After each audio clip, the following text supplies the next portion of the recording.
Hello and welcome to the NFL Talk Show. Today, I'm your host, Abe Miller, alongside Price Lineweaver.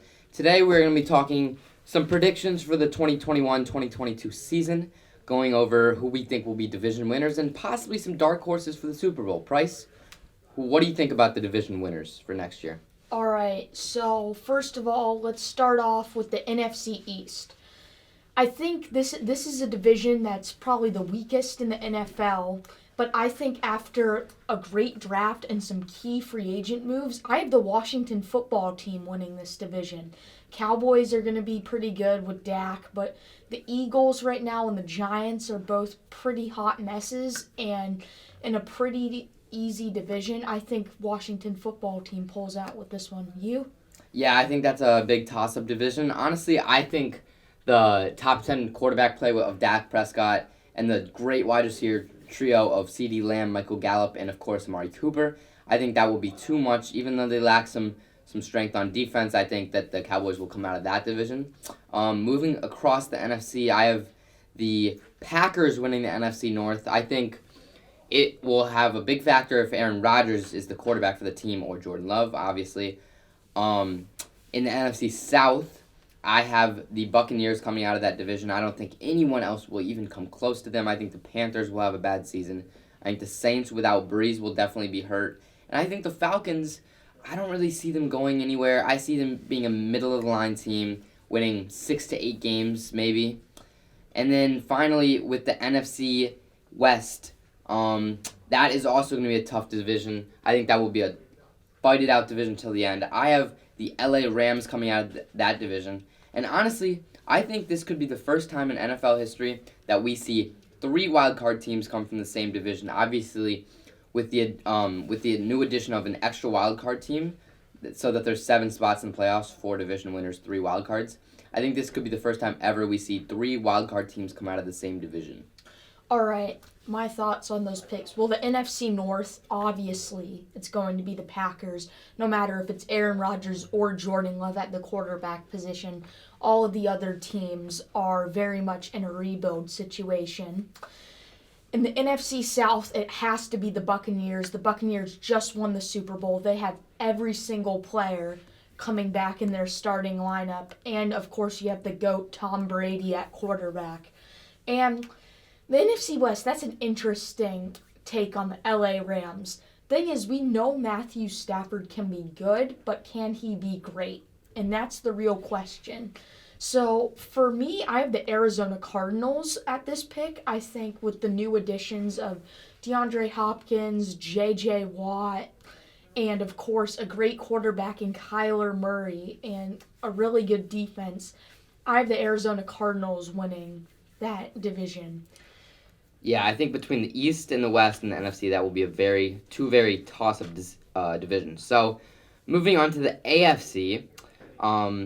Actually, before we move on to the AFC, we have a caller, Gans Randy from Florida. Let's see what he's got to say.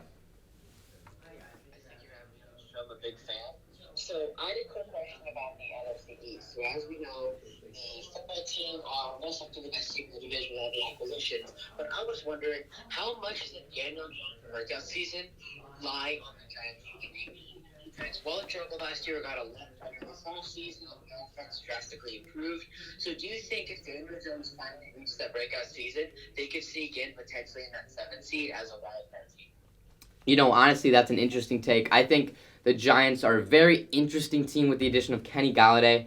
I think Daniel Jones, this is honestly his last chance. If he does not prove himself this year, I don't see where the Giants go from here, but I don't think Daniel Jones will be the quarterback of the future if he cannot prove anything more this season. I have to agree with you. Daniel Jones has now had 3 seasons under his belt, and in all 3 of those seasons, he has been at least under what we thought he would be. And for sure, going back to his college days, too, he only had really 1 good season. So you really don't know what you're going to get from this guy. So this really is his last chance. And he has what you could argue some of the best receivers in the league. So if he can't throw to them, then you know it's time to move on from Daniel Jones. Yeah, for sure. Yeah, for sure. I think that's a good take. A lot lies on Leo Lyons. out, but we'll have to see. Thank you for having me on the show, guys. Yeah, no problem. Thanks for joining. All right.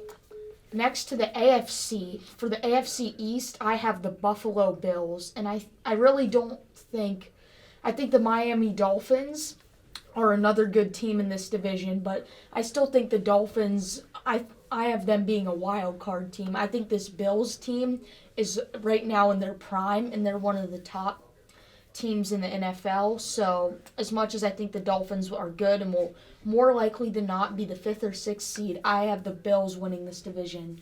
Yeah, Price, I don't see any other way than Josh Allen and Stephon Diggs leading the Bills to a top 3 seed in the AFC, honestly. And another top seed, obviously, you can never count them out. They're always going to be there for the next many years. The AFC West, the Kansas City Chiefs, I think this team is just incredible. They've gone to the Super Bowl in 2 straight years. And in the rest of their division, the Raiders, I don't think Derek Carr can get it done there. I think their receivers are poor, and their defense is obviously even worse. So yeah, I have the Chiefs coming out of that division. In the AFC South, that will also be a close one. They have probably the worst team in the league in the Texans. The Jaguars, I don't think, have built enough from the draft to get it done. I am actually picking the Indianapolis Colts. I know the Titans got Julio Jones. Their offense is dynamic, but I think the Colts will just have the offensive line, the defense, enough playmakers to get it done. All right, so with the AFC South, I really disagree with you. I think the Tennessee Titans are the only team that's really proven themselves. With the AFC West, obviously it's got to be the Chiefs. No other way. The Chargers may get a wild card spot.